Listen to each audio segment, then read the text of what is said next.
বিশ্বকবি রবীন্দ্রনাথ ঠাকুরের একটি বিখ্যাত কবিতা আজ আমি পাঠ করে শোনাব।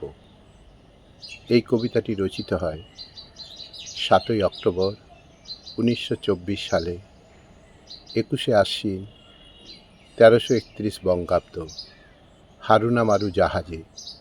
কবিতা খেলা। শুরু করছি। সন্ধ্যাবেলায় কোন খেলায় করলে নিমন্ত্রণ, ওগো খেলার সাথী।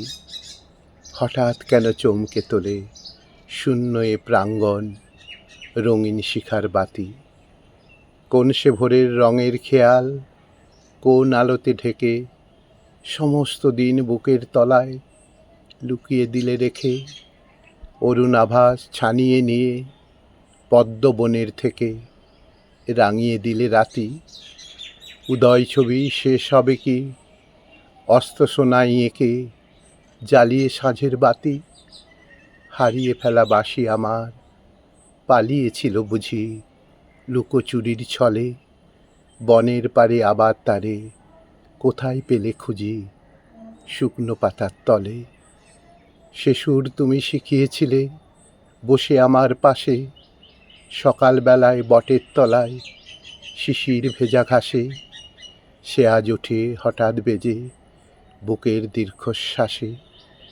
উছল চোখের জলে কাঁপত যে সুর ক্ষণে ক্ষণে দুরন্ত বাতাসে শুকনো পাতার তলে।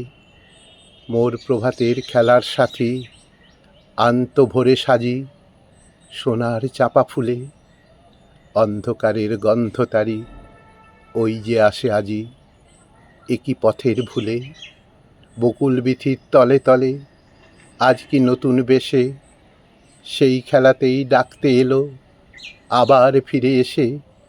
সেই সাজি তার দক্ষিণ হাতে তেমনি আকুল কেশে চাপার গুচ্ছ দুলে। সেই অজানা হতে আসে এই অজানার দেশে একই পথের ভুলে।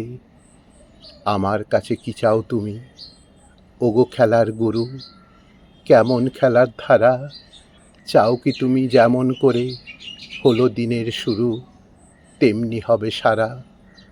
বাধা পথের বাঁধন মেনে চলতি কাজের স্রোতে চলতে দেবে নাকো। সন্ধেবেলায় জোনাক জ্বালা বনের আধার হতে তাই কি আমায় ডাকো। সকল চিন্তা উধাও করে অকারণের টানে অবুঝ ব্যথার চঞ্চলতা জাগিয়ে দিয়ে প্রাণে। থরথরিয়ে কাঁপিয়ে বাতাস ছুটির গানে গানে দাঁড়িয়ে কোথায় থাকো। না জেনে পথ পড়ব তোমার বুকেরই মাঝখানে তাই আমারে ডাকো। জানি জানি তুমি আমার চাও না পূজার মালা, ওগো খেলার সাথী। এই জনহীন অঙ্গনেতে সন্ধ্যা প্রদীপ জ্বালা নয় আরতির বাতি।